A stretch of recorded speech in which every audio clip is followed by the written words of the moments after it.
मेरी तस्वीर साथ आ जाएगी। क्या हाल है बच्चों, ठीक ठाक खैरियत से? जी। अब आइए, तस्वीर नज़र आ रही है मेरी तुम लोगों को कि नहीं? जी सर, नजर आ रही है सर। अच्छा, अब ये होगा कि रिकॉर्डिंग जब होगी ना तो इसमें तस्वीर साथ में आ रही होगी। देखते हैं रिकॉर्डिंग हो रही है। हाँ, हो रही है। लेकिन जैसे ही 10 मिनट गुजरेंगे ना तो रिकॉर्डिंग नहीं हो रही होगी, तो ध्यान रहे। 10 मिनट के बाद रिकॉर्डिंग नहीं हो रही होगी। आइए हम बात करते हैं बिस्मिल्लाहिर्रहमानिर्रहीम एपी, अर्थमेटिक प्रोग्रेशन की। सुन लीजिए, ऐसी प्रोग्रेशन जो किसी नंबर के ऐड होने से प्रोग्रेस करती है। जैसे कि मैं 2 में 3 मिला दूँ 5, फिर 3 मिला दूँ 8, फिर 3 मिला दूँ 11, फिर 3 ऐड कर दूँ 14। तो मेरे बच्चों, ये एक अर्थमेटिक प्रोग्रेशन है। कहा यह जाता है कि अगर एक जैसा नंबर बार बार ऐड हो रहा हो और वो सीरीज बनती चली जा रही हो तो वो एपी कहलाती है। आवाज आ रही है मेरी कि नहीं, ये बताओ। आ रही है सर। सर आ रही है। अब याद रहे बच्चों, इसको कहते हैं कॉमन डिफरेंस। जो नंबर ऐड हो रहा है ना वो कहलाता है कॉमन डिफरेंस। शॉर्ट में लिखूंगा डी है, और उस डी को निकाला कैसे जाता है? सेकंड टर्म या third term minus second, second minus first, third minus second, fifth minus fourth, कुछ भी माइनस कर दो।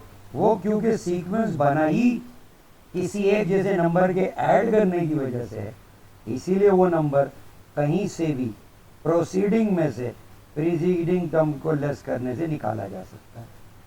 इसको कहते हैं कॉमन डिफरेंस। Any problem? हाँ भाई। सर अच्छा, अब सुनिए, बहुत जल्दी करूंगा। अब पहली टर्म को अगर कहा जाए ए, कोई आया है भाई? कभी कोई आउटसाइडर आएगा ना तो उसको लेने में हमें एक्सेप्ट करना पड़ेगा। कौन आया था भाई अभी?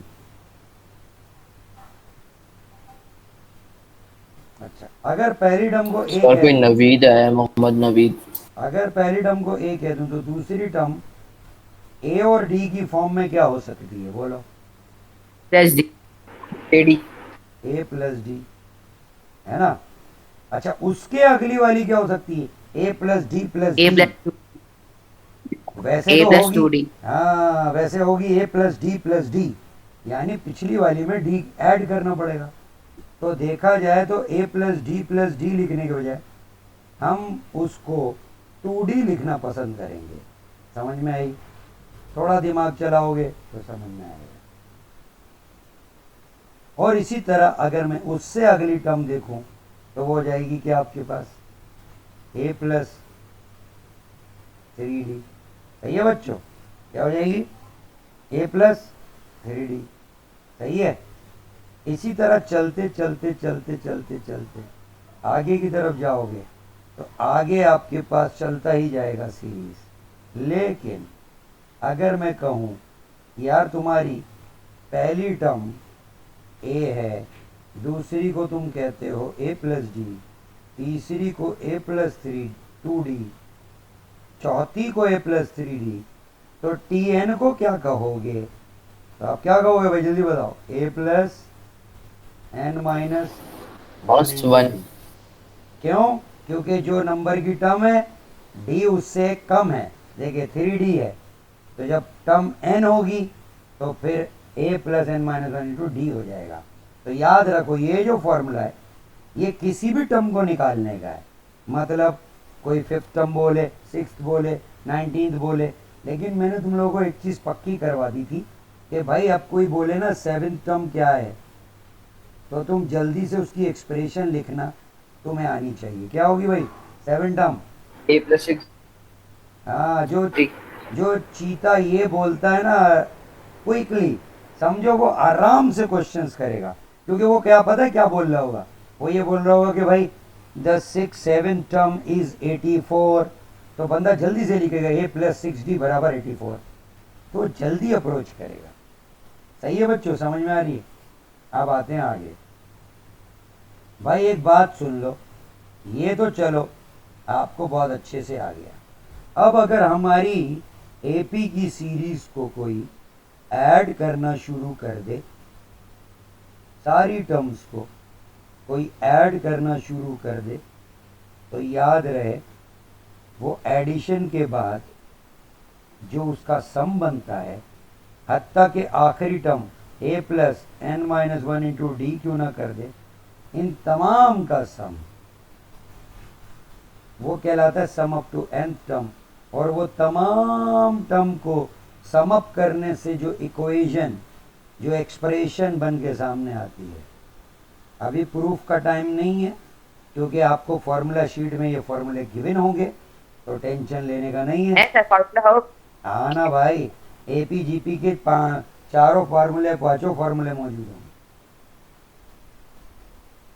सर जीवी वाले में हमारे सिलेबस में इन्फिनिट टर्म्स वाला है। नहीं, वो हमने इन्फिनिट वाला कटा दिया, तो हम उसके फॉर्मूले को आप लोग इग्नोर मार दोगे। अच्छा आइए, पहले ये sum up to n term का फॉर्मूला हो गया। मैंने तुम लोगों को सम करके भी बताया था। अगर मैं इस फॉर्मूले में ये सीरीज देखूं, जो कि क्या थी, 2 5 8 11 14, तो ऐसी सीरीज का सम हम यहाँ पर खुद भी देख सकते हैं। देखो 2 5 8 11 14। कोई कहे यार ये पांचों टर्म का सम तुम्हारे हिसाब से क्या होता है, तो तुम देखोगे और रियलाइज करोगे फॉर्मूले से यही आ रहा है क्या, नहीं आ रहा। तो ये होगा 7 और 8 15, 15 और समझो 15 30 30 40 हो गया ना, है ना बेटा? सम कितना हो गया, आवाज आ रही है? ठीक। सम 40 हो गया। तो अगर असल में अगर मैं सम अप टू 5th टर्म निकाल के फॉर्मूले से देखूं, तो चेक कीजिए क्या होता है। तो हम यूं लिखेंगे, a की जगह 2 प्लस n माइनस वन, क्योंकि 5th टर्म है तो n माइनस वन का मतलब हो जाएगा 5 माइनस वन 4d। d की जगह लिखूंगा जो इनका डिफरेंस चल रहा है 3, ये लिखा 3, बंद किया, नीचे आए और नीचे आके देखा कि भाई सम 40 बन रहा है कि नहीं। 4 12 5 अपॉन 2, ये हुआ 16, और ये हुआ 2 on the 2 8 जा 8 5 जा 40। तो मेरे बच्चों ये फॉर्मूला कंफर्म हो गया, सीट में मौजूद भी होगा। तो एक दफ़ा मैं रिवाइज करूंगा फॉर्मूलों को भी, टेंशन नहीं लीजिए, ठीक है जी भाई। बैंडी गेम का देखें टाइम कितना गुजरा। हाँ भाई, कितना गुजरा टाइम? 8 मिनट। 8 मिनट। अच्छा जी बच्चों, अब सुनो, sum up to n term के फॉर्मूले को ऐसे भी लिखा हुआ होता है। अच्छा वो क्यों लिखा होता है? क्योंकि 2a को तोड़ देता है वो बंदा। बता रहा हूं, थोड़ा सा करता क्या है, वो इस 2a को थोड़ा बहुत हैंगिंग हो रहा होगा, सबर करना है। सर वो कर देता है ना n into a plus bracket n minus one into D. देखो देखो यार, ये असल में अगर मैं उसको 2a को तोड़ लूं, तो देख ये पूरी चीज लास्ट टर्म या इंडिकेटेड टर्म हो जाती है ना भाई। इसलिए एक फार्मूला क्या बन जाता है, अब देख लो भाई फॉर्मूला शीट पे आपके तीनों फॉर्मूले होंगे। फाइनल कर रहा हूं भाई, फाइनल कर रहा हूं, फॉर्मूले तीनों सारे बताओ। T N, any term to be found out, the formula A plus N minus one into D. अच्छा, sum up to N term का फॉर्मूला है भाई, N upon 2 2a plus N minus one into D. और एक और formula भी है sum up to N term का, और कभी वो अच्छा लगता है लगाते हुए, क्योंकि लास्ट टर्म मौजूद होती है तो कोई प्रॉब्लम नहीं होती। तो ये देखिए, ये आपका फॉर्मूला हो जाता है a प्लस एल। ये 3 फॉर्मूले याद रखना बच्चों, ये आपका एपी खत्म। और सिर्फ याद रखना कि जब वो तुम्हें बोले ना कि भाई 9th टर्म, तो 9th टर्म की एक्सप्रेशन लिखना ना भूलें, जल्दी